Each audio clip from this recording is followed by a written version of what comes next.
आणि इतर सगळे भाजपचे महत्त्वाचे नेते उपस्थित आहेत आणि या सगळ्यांच्या उपस्थितीत कुणाल पाटील यांनी भाजपमध्ये प्रवेश केल्याची ही दृश्य आपण बघतोय।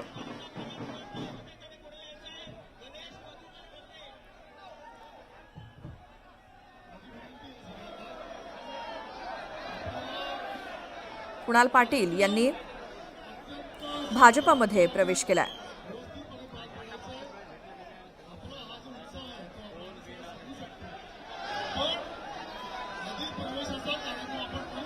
काँग्रेसला रामराम करत कुणाल पाटील यांचा भाजप पक्षात प्रवेश।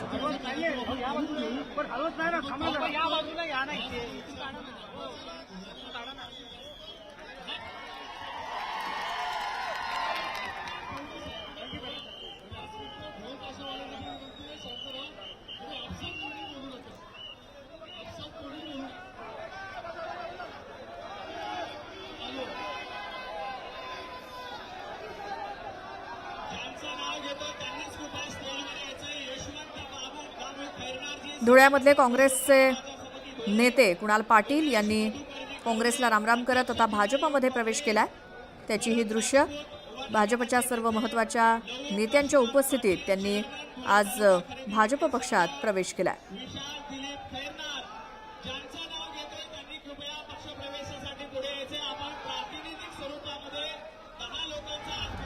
धुळे ग्रामीण मतदारसंघातनं 2019 मध्ये आमदार राहिलेले कुणाल पाटील यांनी आज भाजपमध्ये प्रवेश करण्याचा निर्णय घेतलाय।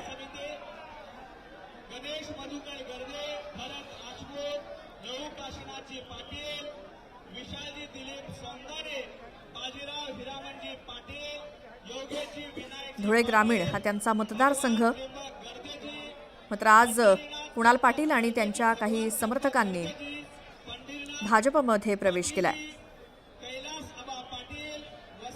आमचे प्रतिनिधी तुषार रुपणवर आपल्या सोबत आहेत। तुषार, कुणाल पाटील यांचा भाजपात प्रवेश याबद्दल काय माहिती? उत्तर महाराष्ट्रामध्ये काँग्रेसला आपल्याला खिंडार पडताना पाहायला मिळतंय। काँग्रेसचे नेते म्हणून कुणाल पाटील यांची ओळख होती, यांच्या मागे मोठा जनाधार देखील असल्याचं आपल्याला पाहायला मिळत होतं आणि आता आपल्याला कुणाल पाटलांचा पक्षप्रवेश भाजपाचे प्रदेशाध्यक्ष चंद्रशेखर बावनकुळे, कार्यकारी अध्यक्ष रवींद्र चव्हाण, उत्तर महाराष्ट्रातले प्रभारी गिरीश महाजन यांच्या उपस्थितीमध्ये पार पडताना पाहायला मिळतोय। आपण जर पाहिलं असेल तर कुणाल पाटील हे काँग्रेसचे माजी कार्यकारी अध्यक्ष देखील होते।